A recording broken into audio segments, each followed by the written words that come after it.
नमस्कार दोस्तों, स्वागत है आपका स्टडी फॉर सिविल सर्विसेज में। फ्री वीडियो के लिए चैनल को तुरंत सब्सक्राइब कर लीजिए और ऑल नोटिफिकेशन को जरूर ऑन कर लेना। हमारा फ्री वाला टेलीग्राम ये वाला ग्रुप जरूर से जरूर ज्वाइन कर लीजिएगा। दोस्तों, एंशिएंट इंडियन हिस्ट्री के टॉप 500 क्वेश्चन की जो सीरीज हमने स्टार्ट की थी उसमें ये अगला वीडियो लेक्चर है और इसमें हम क्वेश्चन नंबर 45 के आगे की जो स्टोरी है उस पर डिस्कस करेंगे। यह जो पूरी सीरीज आप देखते हैं या देख रहे हैं इसका पीडीएफ इंग्लिश मीडियम का है और इसे बाइलिंगुअली एक्सप्लेन किया जाता है। तो अगर आप हिंदी माध्यम के इच्छुक हैं, यहाँ पर अगर आपको बाइलिंगुअल देखना है, इंग्लिश मीडियम वाला देखना है तो आप यहाँ बने रहिए। अगर आप हिंदी माध्यम के इच्छुक हैं तो इससे पहले इसी तरह का वीडियो बिल्कुल ऐसा ही बन चुका है, उसकी पूरी सीरीज कंप्लीट हो गई है, उसका पापा वीडियो भी लॉन्च हो चुका है, तो आप वहां जाकर चैनल पे उपलब्ध है, देख सकते हैं। आगे चलें, इससे पहले कुछ इन्फॉर्मेशन हमारे कोर्सेज के बारे में, आइए पहले उसको देख लेते हैं। दोस्तों, हमारे पेड कोर्सेज अलग अलग सिविल सेवा परीक्षाओं के लिए, इसके अलावा UPSSC द्वारा कंडक्ट होने वाले एग्जाम्स के लिए और EPFO के लिए चलाए जा रहे हैं, इन्हें लॉन्च किया गया है। और ये सभी पेड ग्रुप, जितने भी पेड ग्रुप चलते हैं वो सभी टेलीग्राम ऐप के जरिए चलाए जाते हैं। टेलीग्राम एक एप्लीकेशन होता है जिसे कि आप गूगल प्ले स्टोर से डाउनलोड कर सकते हैं। ये ब्लू कलर का सिंबल होता है, इसका लोगो आप देख रहे हैं, इस तरह का सिंबल होता है, इसके बारे में आप जानते होंगे। तो इसे इंस्टॉल कर लेना होता है और इसके बाद पेड ग्रुप से कैसे जुड़ना है, पेड कोर्सेज को कैसे ज्वाइन करना है, कैसे पेमेंट करना है, इसकी जानकारी आपको इन नंबरों पर मिल जाएगी। जितनी भी आपकी जिज्ञासाएं होंगी उनका समाधान कर दिया जाएगा। इसके अलावा ये जो फ्री वाला ग्रुप है, फ्री टेलीग्राम चैनल है, स्टडी फॉर सिविल सर्विसेज के नाम से, एक और है only UPPSC by study for civil services, उस नाम से भी है, कई और हैं लेकिन ये दो मुख्य हैं, तो इनसे आप जुड़ जाइए। यहाँ जितने भी नोटिफिकेशन आपको दिए जाते हैं, आप तक पहुँचते हैं, वो आपके लिए आवश्यक होते हैं, आपको हमेशा अपडेटेड रखते हैं। वो या तो चैनल से जुड़े हुए कुछ निर्णय होते हैं, वीडियो के नोटिफिकेशन होते हैं, या फिर आयोग से संबंधित कुछ सूचनाएं होती हैं। इसके अलावा YouTube पर जितने भी चैनल हमारे वर्तमान में चल रहे हैं, वर्तमान में 4 चैनल हैं प्रेजेंट टाइम में, तो इन चारों से आप जुड़े रहिए, इन्हें सब्सक्राइब कर लीजिए और इसका सब्सक्रिप्शन एकदम फ्री है, उसका कोई चार्ज आपको नहीं देना है। और बेल आइकन को आप प्रेस कर लीजिएगा तो जो ऑल वाला ऑप्शन उसमें आता है उसे आप चुनिएगा। ऐसा करने से जितने भी नोटिफिकेशन होंगे उस चैनल के वो आप तक पहुंचते रहेंगे। और वीडियोस को जब आप देखते हैं, अगर आपको अच्छा लगता है तो आप लाइक करिए और अगर आप ठीक समझते हो तो शेयर करिए। अगर नहीं अच्छा लगता है तो लाइक मत करिए, तब कमेंट सेक्शन में हमें बताइए कि हमारे अंदर कमियां कौन सी हैं। ये कुछ बातें हैं और वीडियो को आप देखकर सुनकर नोट्स बनाइए। ट्विटर पे आजकल हमारा चैनल सक्रिय है, तो हमारी सक्रियता में आप भी योगदान दीजिए, आप भी भागीदार बनिए। अब चलते हैं आगे। दोस्तों, क्वेश्चन नंबर 25 में, माफ कीजिएगा, क्वेश्चन नंबर 45 में हमने हड़प्पा के ट्रेड के बारे में देखा था। जो हड़प्पा सभ्यता थी, हड़प्पन कल्चर था, उसके ट्रेड के बारे में देखा था कि उसके ट्रेड रिलेशन किन किन देशों के साथ थे। और यहाँ पर 4 देशों के नाम दिए हुए हैं, जैसे रोम था, इसके बाद रोम एक शहर है, और इसके बाद इराक, इराक के बाद ईरान, फिर चाइना। तो इन देशों के साथ व्यापारिक संबंध थे अथवा नहीं, ये हमें पता करना था। और हमने देखा कि इसमें ईरान और इराक के साथ, ईरान और इराक दोनों के साथ जो हड़प्पा कल्चर था, इंडस वैली सिविलाइजेशन था, उसके व्यापारिक संबंध थे। इसे हम कर चुके थे। अब क्वेश्चन नंबर 46 को देखिए, यहाँ पर कुछ स्टेटमेंट्स दिए हुए हैं और जो स्टेटमेंट्स हैं उन्हें देखकर आपको बताना है कि इसमें से कौन सा करेक्ट है। जो सही हो उसकी तलाश आपको करनी है। पहले जो वाक्य है उन्हें देख लीजिए। Most of the seals obtain from Indus civilisation were made of bronze. ज्यादातर जो सील इंडस वैली सिविलाइजेशन से प्राप्त हुई है उनका निर्माण ब्रॉन्ज से हुआ है। ब्रॉन्ज एक मेटल होता है, आप जानते हैं, तो इस मेटल से इन सील्स का निर्माण हुआ है मैक्सिमम अमाउंट में, यानी ज्यादातर।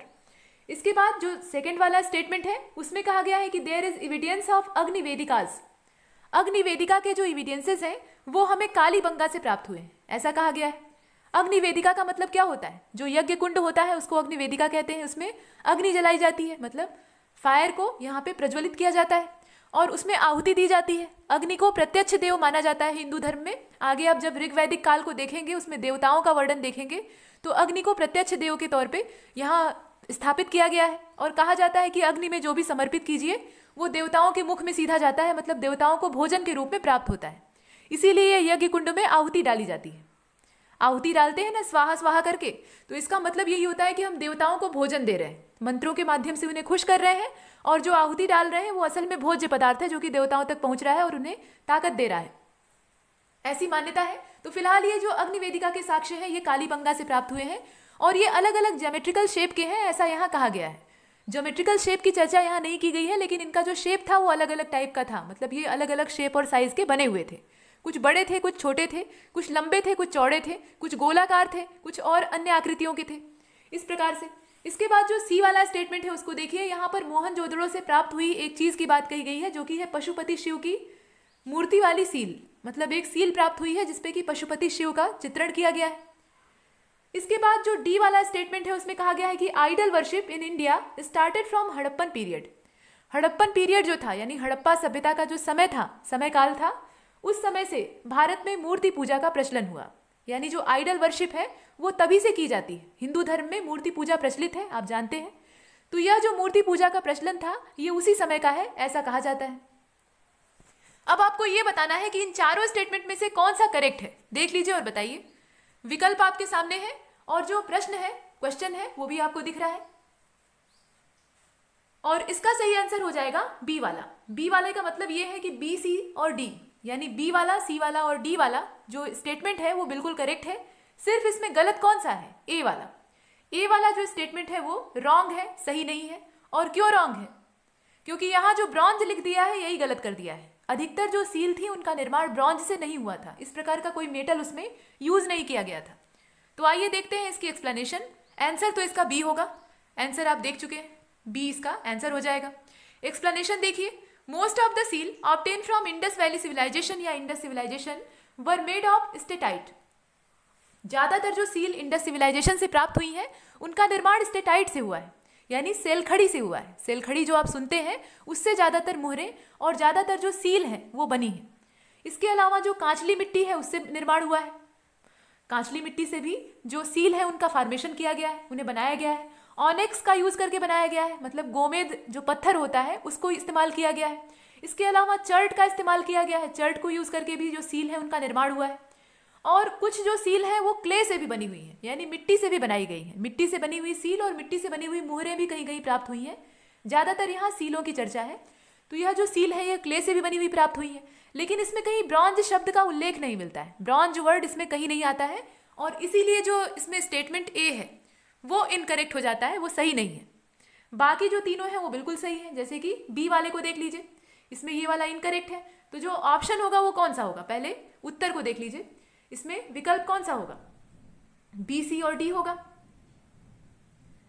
माफ कीजिएगा, यहां पर जो उत्तर होगा वो कौन सा होगा? बी, सी और डी होगा। ए वाला इसमें से बाहर कर दिया जाता है। ए वाला क्यों गलत है ये आपने देखा। अब बी, सी और डी ये तीनों सही क्यों है? तो आइए देख लेते हैं। There is evidence of agnivedika from Kalibangan. Kalibangan से हमें अग्निवेदिका के प्रमाण मिले। यहाँ से जो हवन कुंड है, यज्ञ की वेदी है, जहां आग जलाई जाती थी और हवन किया जाता था, उसका प्रमाण प्राप्त हुआ है। ये सही बात है। इसके बाद पशुपति शिव की जो सील है, पशुपति की मूर्ति है, उन्हें शिव का रूप माना जाता है। मतलब कहा जाता है कि वो भगवान शंकर है। तो उनकी मूर्ति को बनाई हुई या उसका चित्रण की हुई जो सील प्राप्त हुई है वो हमें मोहनजोदाड़ो से मिली है, यानी मोहनजोदड़ो से प्राप्त हुई है। इसके बाद जो आइडल वर्शिप का सबसे पहला शुरुआत माना जाता है, यानी शुरुआती दौर माना जाता है, वो हड़प्पन पीरियड है। ये भी बिल्कुल सही है। यहां पर वर्शिप की बात हुई है, यानी पूजा पाठ की बात हुई है। तो जो हड़प्पाई लोग थे, यानी हड़प्पन जो कल्चर था, उसमें धर्म का क्या स्थान था ये जान लीजिए। देखिए, जो पुराने स्थल हैं, जो आर्कियोलॉजिकल साइट्स हैं, वहां से मिट्टी की मूर्तियां मिली हैं, मिट्टी के आइडल्स मिले हैं, पत्थर की छोटी छोटी मूर्तियां मिली हैं और मुहरें भी प्राप्त हुई हैं। इसके अलावा लिंग और योनियों की जो मूर्तियां हैं यह भी प्राप्त हुई हैं। और मृद भांड जो थे, मतलब जो पॉटरी थी, उन पर भी तरह तरह के चिन्ह बने हुए हैं। इससे इन सब से ये मालूम होता है कि उस समय के लोग मातृदेवी की, इसके अलावा पशुपति शिव की और लिंग और योनि की पूजा करते थे। मतलब इस प्रकार की जो चीजें थी उनकी उपासना करते थे। इसके अलावा वृक्षों को भी यहाँ पूजते थे, जो ट्रीज होते थे या वनस्पतियां होती थी उनकी भी उपासना करते थे। पशुओं की पूजा करते थे, कुबड़ वाले बैल को आपने देखा है। और जल की भी उपासना करते थे, पानी की भी पूजा करते थे। पानी की पूजा इसलिए करते थे क्योंकि यहाँ बार बार बाढ़ आती थी, तो बाढ़ से बचने के लिए ये नदियों को देवी के तौर पे पूजते थे। ये सब इसमें प्रमाण के तौर पे प्राप्त होता है। और सैंधव लोग, जो सिंधु सभ्यता के लोग थे, वो सुमेरिया के लोगों की भांति, या सुमेर जो सभ्यता थी, सुमेरियन सभ्यता, उसके लोगों की तरह बहुदेववादी थे। यहाँ पे एक से ज्यादा ईश्वर की पूजा होती थी और ये प्रकृति के उपासक थे। प्रकृति की उपासना यहाँ होती थी। और एक चीज और है कि सुमेरियन सभ्यता की तरह इनके अंदर कुछ लक्षण तो पाए जाते थे, लेकिन सुमेरियन सभ्यता के विपरीत यहाँ मंदिर नहीं प्राप्त हुआ है। ये बड़ी बात है। पूजक ये लोग थे, वर्शिप करते थे, मूर्तियां मिली हैं लेकिन मंदिर नहीं मिला है। ये अपने आप में आश्चर्यजनक बात है। ये याद रखिएगा कि मंदिर की प्राप्ति हड़प्पा सभ्यता से या हड़प्पा सभ्यता के किसी भी स्थान से नहीं हुई है। इसके विपरीत जो सुमेरियन लोग थे वो मूर्ति पूजा भी करते थे, उपासक भी थे और मंदिर भी वहां से पाए जाते हैं। दोनों में जरा सा फर्क है। और हड़प्पा जो स्थान है वहां से पकी मिट्टी की, यानी मिट्टी को पकाया गया है, जो आवा होता है या जो भट्टी होती है उसमें डालकर पकाया गया है। तो इस प्रकार की स्त्री जातकों की जो मूर्तियां हैं वो यहाँ से प्राप्त हुई हैं। और उसमें एक मातृ देवी की भी मूर्ति है जो कि हड़प्पा से ही प्राप्त हुई है। हड़प्पा से एक मूर्ति प्राप्त हुई है जिसमें कि एक स्त्री की प्रतिमा है, उसके गर्भ से निकलता हुआ एक पौधा दिखाया गया है, मतलब उसके पेट से एक पौधा बाहर आ रहा है। तो यहाँ पर ही बताया गया है कि वो मातृ देवी है, मतलब वो धरती माता है ऐसा माना गया है। और उनके अंदर से जो फसल रूपी पौधा है वो बाहर आ रहा है, या इसको मातृसत्ता का प्रतीक माना जा सकता है, इस तौर पे भी देख सकते हैं। तो अलग अलग मतलब इससे निकलते हैं। इसके अलावा उत्खनन में बड़े पैमाने पर मातृ देवी की मूर्तियां मिली हैं, मतलब इस प्रकार की मूर्ति ये अकेली नहीं मिली है, बड़ी छोटी इस प्रकार की कई मूर्तियां मिली हैं और ये मातृ देवी के पूजक थे ऐसा माना जाता है। इसके अलावा मोहनजोदड़ो से जो सील प्राप्त हुई हैं उनमें 3 मुख वाला, यानी 3 चेहरों वाला या 3 मुख वाला, सिर वाला एक पुरुष प्राप्त हुआ है। और पुरुष जो है वो ध्यान की मुद्रा में बैठा हुआ है। पुरुष जो है वो ध्यान की मुद्रा में बैठा हुआ है और उसके सिर पर 3 सींग हैं, 3 सींग पाए जा रहे हैं। ये आप समझ रहे हैं किसका वर्णन किया जा रहा है? ये पशुपति शिव की जो प्रतिमा मिली है या उनकी जो सील मिली है चित्र वाली, उसका वर्णन किया जा रहा है। तो वह ध्यान की मुद्रा में बैठे हैं। एक पुरुष को दिखाया गया है ध्यान की मुद्रा में बैठे हुए, जिनके की 3 मुख हैं, 3 आनन है और उनके 3 सींग हैं। और इनके बाईं ओर एक गैंडा है, और सिर्फ गैंडा नहीं है, एक भैंसा भी है, मतलब एक गैंडा है, एक भैंसा है। और दाहिनी ओर अगर देखा जाए तो एक हाथी है, एक बाघ है और एक हिरण है। तो चारों ओर पशुओं से ये घिरे हुए हैं। तो इन्हें पशुपति शिव का रूप माना गया है। मार्शल के द्वारा, मार्शल जो थे इतिहासकार, उन्होंने इन्हें आद्य शिव बताया है, यानी प्राचीन समय के जो शिव का स्वरूप था उस रूप में इन्हें वर्णित किया है। और इसके अलावा एक योगी को सांपों से घिरा हुआ भी दिखाया गया है, इस प्रकार का भी चित्र मिलता है। तो वहां भी शिव का जो कॉन्सेप्ट है वो निकलकर सामने आता है। इस प्रकार की सभ्यता और इस प्रकार की जो धार्मिक चीजें थी उनके प्रतीक हमें प्राप्त होते हैं। तो यहाँ जो पशुपति शिव की मूर्ति थी उसका जरा दर्शन कर लीजिए। यह जो सील आप देख रहे हैं यह पशुपति शिव की मूर्ति है और इसमें आप पशुओं को देख लीजिए। यहाँ पे गैंडा आपको दिखेगा, ये रहा गैंडा। इसमें बताया गया था ना कि ये ध्यान मुद्रा में बैठे हुए हैं और इनके सिर पर 3 सींग हैं, 3 सींग ऐसे दिखाए गए हैं और इनकी जो मुद्रा है वो ध्यान मुद्रा है। और इनके चारों ओर पशु है, ये पुरुष की प्रतिमा है ऐसा यहाँ दर्शाया गया है। और इनके 3 मुख हैं, यहाँ पर 3 मुख वाली ये मूर्ति है। इधर एक चेहरा है, इधर एक चेहरा है और एक सामने, इस प्रकार से 3 मुख वाली ये मूर्ति है। और इनके बाईं ओर, यानी जो इनका लेफ्ट वाला पोर्शन है, उधर एक गैंडा है। बाईं ओर मतलब आप इधर देख लीजिए, ये गैंडा है, राइनोसोरस। और इसके अलावा एक भैंसा है, यानी एक बफेलो है। इन दोनों को आप देख रहे हैं। और अगर हम राइट साइड में जाएं तो एक व्याघ्र की मूर्ति है या प्रतिमा है, मतलब एक बाघ बना हुआ है, टाइगर। और इसके अलावा ये एक एलिफेंट को आप देख रहे हैं और हिरन की भी मूर्ति यहाँ दिखाई देती है, मतलब हिरन भी साथ में दिखते हैं, यहाँ नीचे आप देख सकते हैं। तो इस प्रकार से इनका पूरा चित्रण किया गया है और इन्हें देखकर ये अंदाजा लगाया गया। और यहाँ पर मार्शल महोदय ने भी ये कहा कि यह आद्य शिव है, प्राचीन शिव की मूर्ति है या उन्हीं का चित्रण है जो कि सील पर किया गया है। इसका मतलब यह है कि उस समय के लोग संभवतः, यहाँ सब अनुमान आधारित है, जो चीजें हम खुदाई से प्राप्त करते हैं उन्हीं को देखकर अंदाजा लगाते हैं।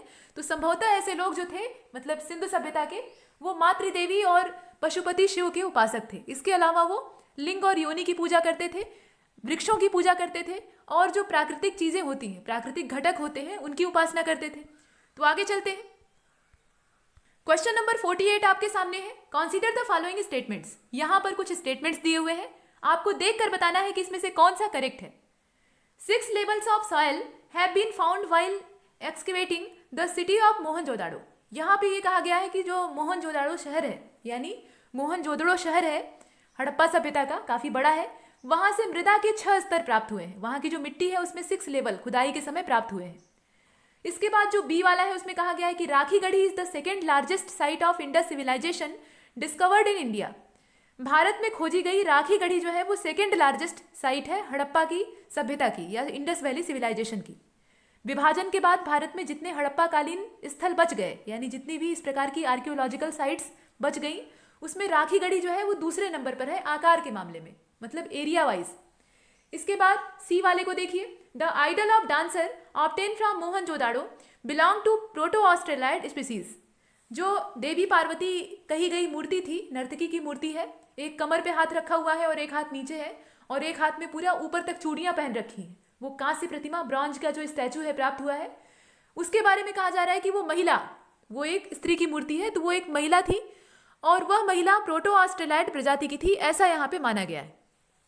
अब आपको ये बताना है, इसके अलावा एक और कथन है, उसको भी देख लीजिए।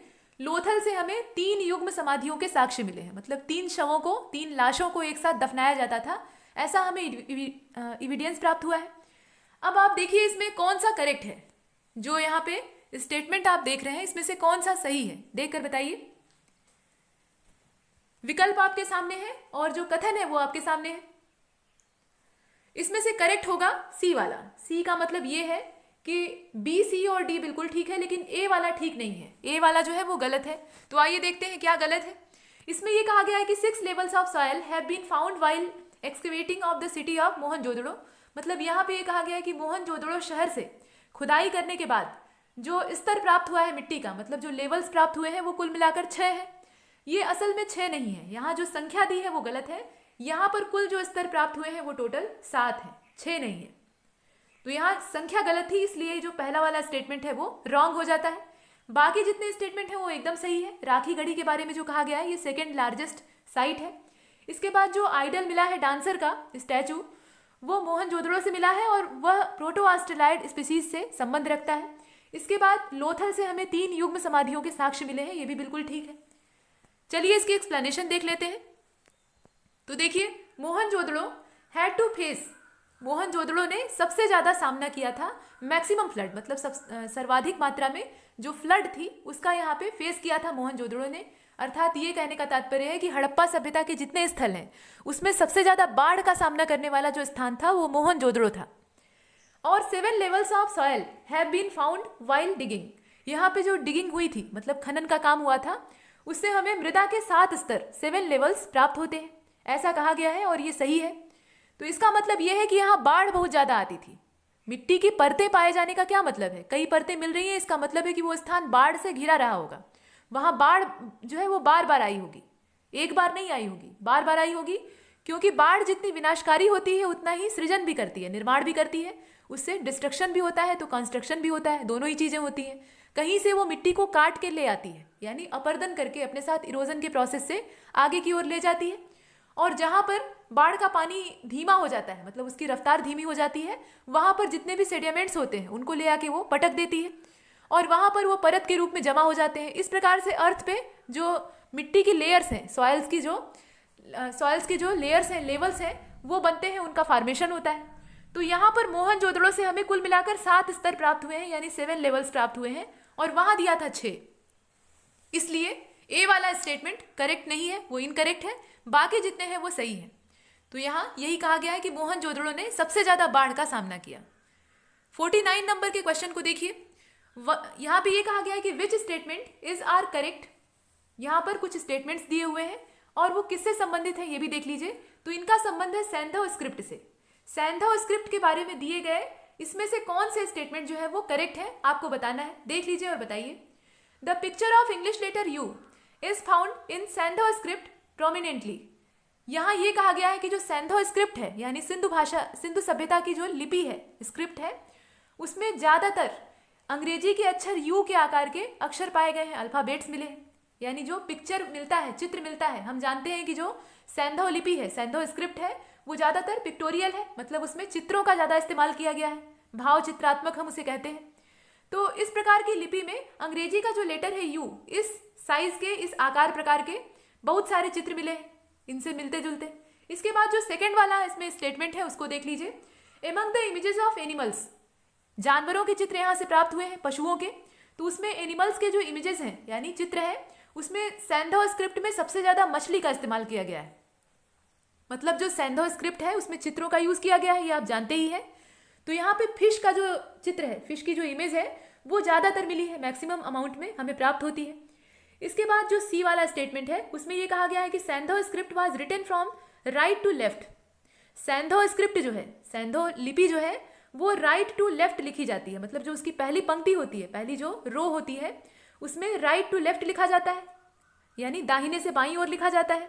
और उसके बाद जो सेकेंड लाइन होती है, यानी दूसरी लाइन होती है, उसमें इसका उल्टा काम करते हैं, यानी लेफ्ट टू राइट लिखते हैं। अब आपको ये बताना है, इसके अलावा डी वाला भी इसमें है, उसको भी देख लीजिए। Saindhav script has been called boustrophedon method. मतलब सैंधो स्क्रिप्ट का जो मेथड है, उसको लिखने का जो तौर तरीका है, उसको बाउंस्ट्रोफिडन कहा जाता है। अब आपको ये बताना है कि इनमें से ये जो 4 स्टेटमेंट आप देख रहे हैं, कौन सा करेक्ट है। और ऑप्शन आप देख लीजिए, ऑप्शन आपके सामने है। सभी सही हो सकते हैं या इसमें से कुछ ठीक हो सकते हैं, देखकर बताइए। इसका स्टेटमेंट आप देख रहे हैं, सही आंसर हो जाएगा इसका डी वाला, यानी जितने हैं सभी ठीक है। इसमें जितने दिए हैं वो सब सही है। कहने का मतलब ये है कि फर्स्ट वाला भी सही है, ए वाला भी, बी वाला भी, सी वाला भी और डी वाला भी। जो सैंधो स्क्रिप्ट है उसके बारे में कुछ जान लीजिए। देखिए, सिंधु लिपि में जो सैंधो स्क्रिप्ट है उसमें लगभग 64 मूल चिन्ह प्राप्त हुए हैं। मतलब मेन सिंबल यहां से कुल मिलाकर 64 टाइप के प्राप्त हुए हैं और 250 से लेकर 400 तक अक्षर प्राप्त हुए हैं। अल्फाबेट्स अलग अलग आकार प्रकार के मिले हैं। इनकी संख्या कितनी है? 250 से लेकर 400 के आसपास है। और यह सेलखड़ी की आयताकार मुहरों, इसके अलावा तांबे के जो छोटे छोटे गुटके होते थे, टुकड़े होते थे, उस पर लिखे हुए मिले हैं। लेखन प्रणाली सामान्यतः या साधारण रूप से अक्षर सूचक मानी गई है। और देखिए, हड़प्पा लिपि का सबसे पुराना नमूना, सबसे जो ओल्ड इसमें हमें सैंपल मिलता है, वो 1853 में मिलता है। मतलब सबसे पहली बार जो इसकी लिपि का, इसकी स्क्रिप्ट का हमें सैंपल प्राप्त होता है वो 1853 में प्राप्त होता है। और 1923 में, यानी 1923 में संपूर्ण लिपि जो है वो प्रकाश में आती है। यानी एक एक करके बार बार जब उत्खनन का काम होता है, डिगिंग होती है, तो उससे हमें बार बार साक्ष्य मिलते हैं, एविडेंसेस मिलते हैं। और अंत में 1923 में पूरी जो लिपि है, पूरी जो स्क्रिप्ट है, वो हमें पता चल जाती है, लेकिन उसे हम पढ़ नहीं पाते, वो पढ़ी नहीं जा सकी है अभी तक।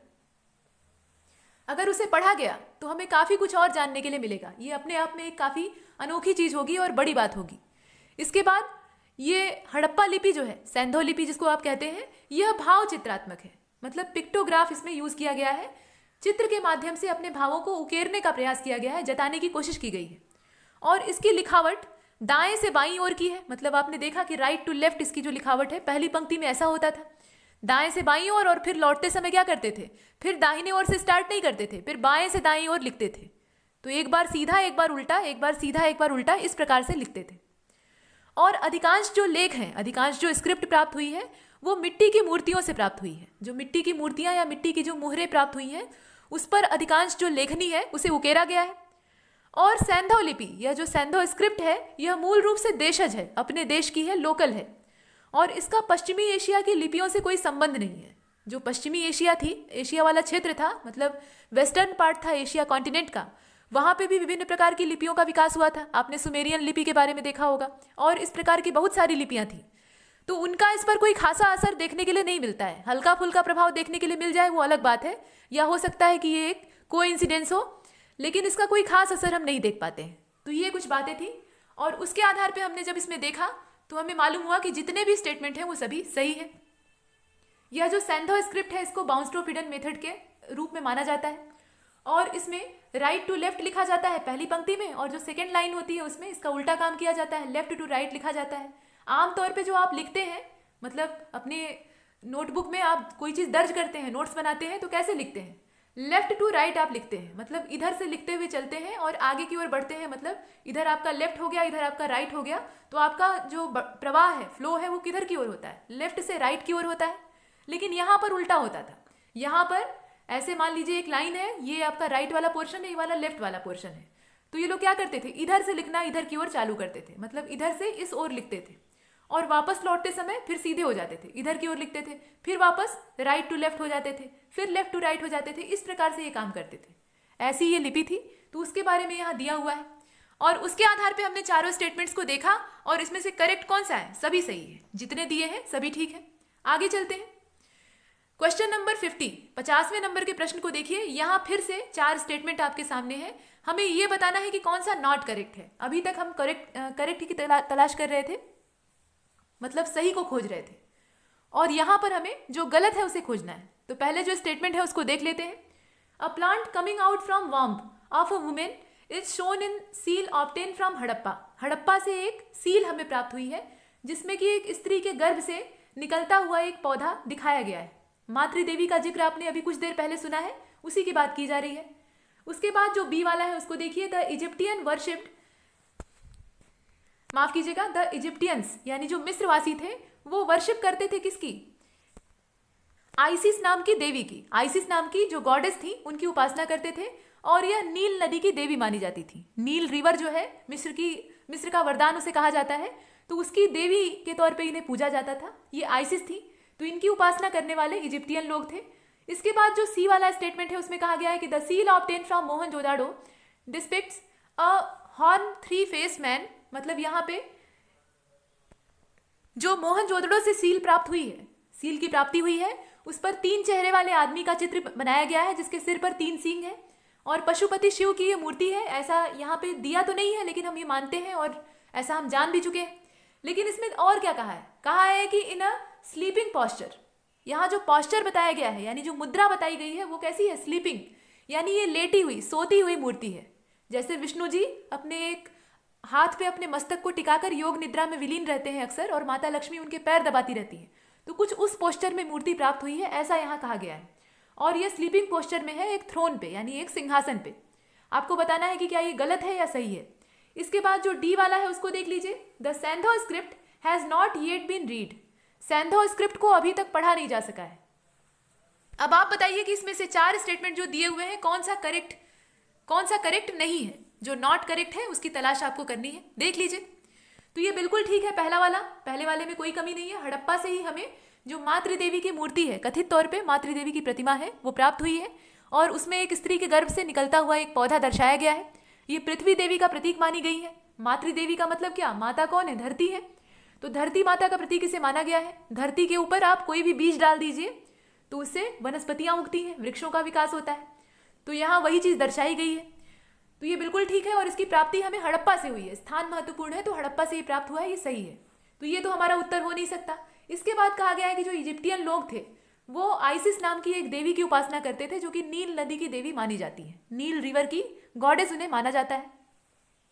आपको बताना है क्या ये सही है अथवा गलत है। और जो ये वाला है सी वाला, इसको देख लीजिए। मोहनजोदड़ो से हमें 3 चेहरे वाले या 3 सिर वाले और सींग वाले पुरुष की प्रतिमा प्राप्त हुई है जो कि स्लीपिंग पॉस्चर में है, वो एक थ्रोन पर सो रहा है। ये बिल्कुल गलत है, ये सही नहीं है। जो मूर्ति प्राप्त हुई है वो मोहनजोदड़ो से प्राप्त हुई है, इसमें कोई संदेह नहीं है। लेकिन पॉस्चर कैसा है? वो ध्यान मुद्रा है, वो ध्यान की मुद्रा में है, न कि सोने की मुद्रा में। तो यहाँ ये वाला गलत हो जाता है। और डी वाला बिल्कुल करेक्ट है कि सिंधु स्क्रिप्ट जो है वो अभी तक, मतलब जो सैंधो स्क्रिप्ट है वो अभी तक पढ़ी नहीं जा सकी है, ये सही है। पढ़ी गई होती तो हमें काफी कुछ सही जानकारी मिली होती। अभी हम सिर्फ अंदाजा लगाते हैं, देखते हैं और अंदाजा लगाते हैं कि ऐसा हो सकता है। लेकिन अगर इसे पढ़ लिया गया, जिस दिन पढ़ा जाएगा, असंभव कुछ नहीं होता, एक दिन ऐसा जरूर आएगा कि इसे पढ़ा जा सकेगा। तो अगर इसे पढ़ लिया गया तो ये पता लग जाएगा कि जो चीजें हम सोच रहे थे अभी तक वो कितनी सही है और कितना हम उसमें अनुमान लगा रहे थे वो गलत थी। तो इसका आंसर देख लीजिए। इसमें जो उत्तर होगा वो होगा सी, यानी ओनली सी जो है इसमें इनकरेक्ट है, बाकी जितने हैं वो एकदम सही है। और नॉट करेक्ट की ही हमें तलाश थी। तो नॉट करेक्ट कौन सा है? वही पशुपति शिव की जो मूर्ति है उनके पॉस्चर के बारे में जो जानकारी दी है वो गलत दी है। इनका जो पॉस्चर था वो स्लीपिंग पॉस्चर नहीं था। आइए एक्सप्लेनेशन देख लेते हैं। तो देखिए, the seal obtain from Mohenjodaro या Mohenjodaro depict a horn 3 face man या 3 face male sitting in yoga posture. इनका जो मुद्रा है, इनकी जो मुद्रा है वो कैसी है? योग मुद्रा है, ध्यान मुद्रा है। और उस पॉस्चर में ये बैठे हुए हैं एक सिंहासन पे, एक पत्थर का सिंहासन है, उस पर ये बैठे हुए हैं। क्वेश्चन नंबर 51 को देखिए, which of the following pairs is correctly matched. यहाँ पे ये कहा गया है कि इनमें से कौन सा पेयर करेक्टली मैच है, सही मेल खाता है। तो डाइनिंग पूल, यहाँ ये बताया गया है कि ये लोथल में मिला है। इसके बाद बेक्ड क्ले पाइप ड्रेन्स, जो पकी हुई मिट्टी से बनी हुई नालियां थी, मतलब पाइप थे, वो हमें प्राप्त हुए हैं चनहुदड़ों से। मतलब यहाँ पे पानी निकासी की व्यवस्था का जो प्रमाण है वो हमें मिलता है।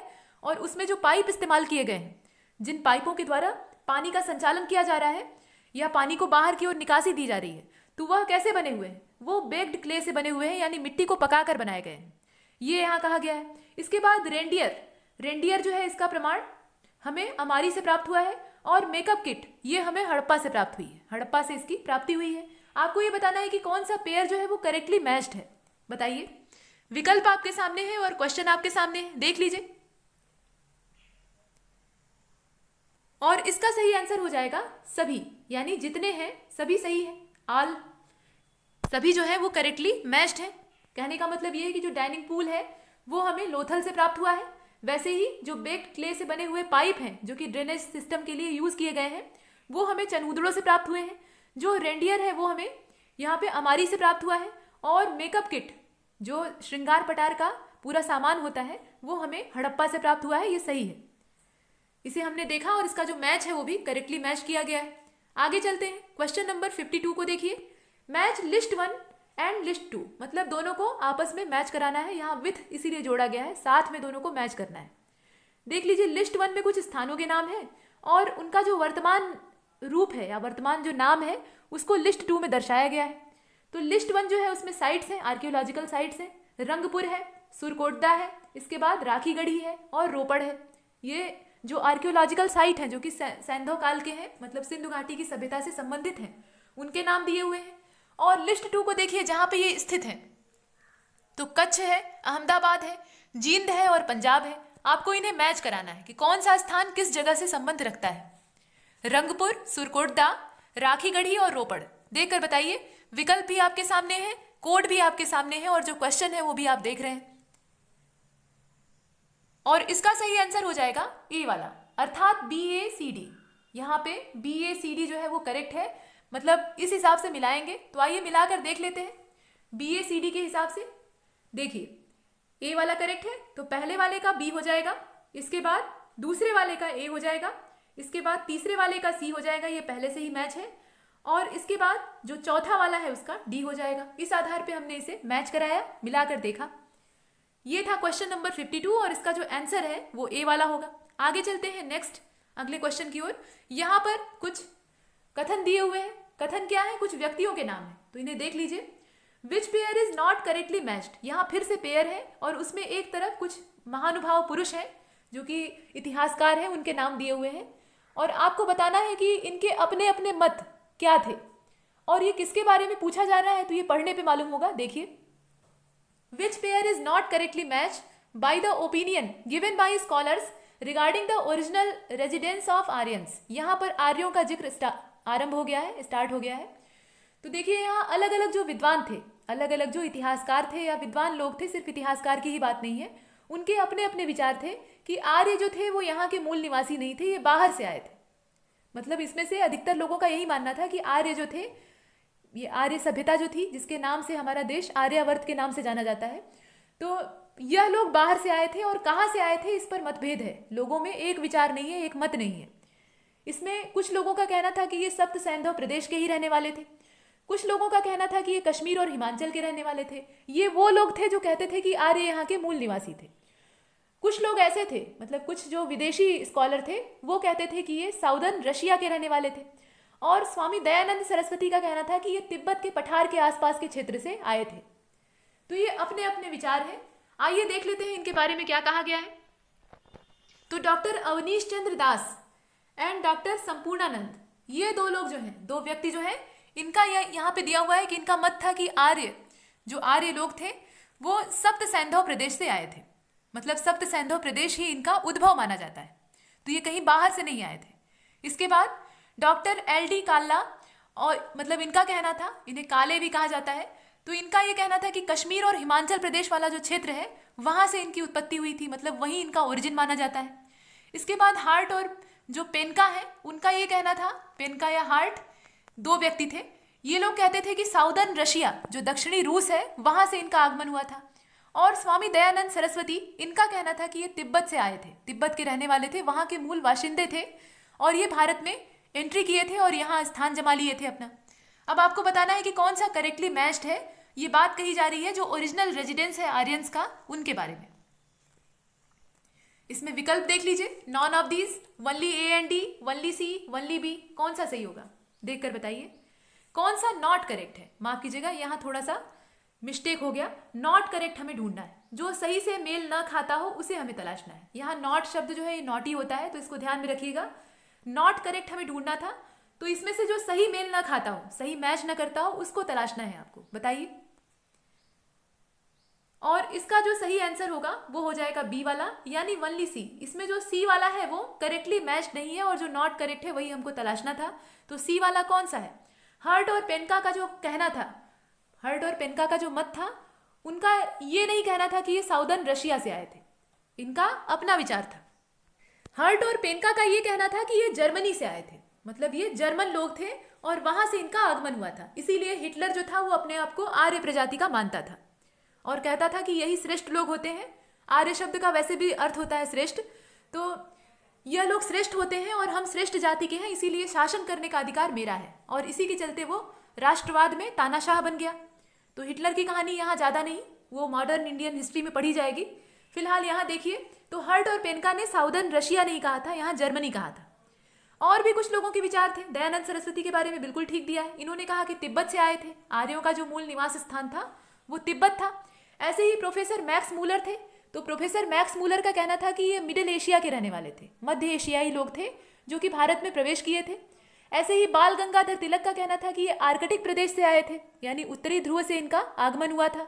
डॉक्टर अविनाश चंद्र दास या अवनीश चंद्र दास ये जो थे, इनका कहना था, और इसके अलावा एक और व्यक्ति का नाम इनके साथ जुड़ा हुआ है, डॉक्टर संपूर्णानंद। इन दोनों लोगों ने कहा कि सप्त सैंधव प्रदेश ही इनका मूल निवास था, मतलब यहीं के मूल बाशिंदे थे। गंगानाथ झा का कहना था कि ये ब्रह्मर्षि देश से आए थे। ऐसे ही नेहरिंग और जो गार्डन चाइल्ड थे, ये दो विद्वान थे, इनका कहना था कि ये दक्षिणी रूस से आए थे। यहाँ जो साउदर्न रशिया वाला कॉन्सेप्ट दिया है ना, वो असल में नेहरिंग और जो चाइल्ड थे उनका कथन था। नेहरिंग और प्रोफेसर गार्डन चाइल्ड ये दो व्यक्ति थे, दो स्कॉलर्स थे, उनका मानना था कि आर्य जो थे वो दक्षिणी रूस के मूल बाशिंदे थे। और गाइल्ड महोदय जो थे, गाइल्ड महोदय थे, इनका नाम लिया जाता है, तो इन्होंने कहा कि ये हंगरी या डेन्यूब नदी के तट से आए थे, मतलब उस वैली से इनका आगमन हुआ था। और पेनका का आपने सुनी लिया कि जर्मनी से इनका आगमन हुआ था। इस प्रकार से अलग अलग विद्वानों के अपने मत थे, अपने विचार थे, और सबका यहाँ पे एक विचार नहीं है, इसीलिए मतभेद होता है। तो इसमें नॉट करेक्ट हमें खोजना था, तो सी वाला नॉट करेक्ट है। हर्ट और पेनका का जो कहना था वो यहाँ पे जर्मनी होगा, साउदर्न रशिया नहीं होगा। इसकी एक्सप्लेनेशन यहाँ दी होगी, उसको देख लीजिए। बी वाला इसमें करेक्ट था, मतलब जो इनकरेक्ट है उसको खोजना है, तो बी वाला इसमें ऑप्शन हो जाएगा। एक्सप्लेनेशन देखिए, according to opinion of Hirt and Penka, Hirt और जो पेनका थे उनका ओपिनियन था कि the original place of residence of Aryans was Germany. इनका जो मूल निवास स्थान था वो जर्मनी था। They had given this conclusion on the basis of physical appearance of Aryans. जो आर्यों का शारीरिक ढांचा था, उनकी जो कद काठी, उनका जो भौतिक बनावट था, संरचना थी, उसको आधार बना के इन्होंने अपना मत दिया था कि कद काठी इनकी जर्मन लोगों से मेल खाती है, मैच करती है, इसलिए हम ऐसा मानते हैं कि इनका जो मूल रेजिडेंस था वो जर्मनी का था। ये बातें थी, और अलग अलग लोगों के विचार क्या थे आपने देख लिया। और इसी प्रश्न के जरिए, जो क्वेश्चन नंबर 53 है, इसी के जरिए हम जो ऋग्वैदिक काल है या वैदिक युग है पूरा, मतलब वैदिक इरा है, उसमें प्रवेश कर चुके हैं। अब हम एक एक करके ऋग्वेद वाला समय, उसके बाद वाला जो उत्तर वैदिक काल है उसको देखेंगे और जानेंगे कि यहाँ कौन कौन सी घटनाएं हुई। यहाँ हम हड़प्पा को पीछे छोड़ चुके हैं और जो ऋग्वैदिक समय है उसमें प्रवेश कर चुके हैं, और आर्यों का आना इस बात का प्रमाण है। तो यहाँ तक हमने डिस्कस किया। अब आगे के जो क्वेश्चन है वो अगले वीडियो लेक्चर में। तब तक के लिए नमस्कार।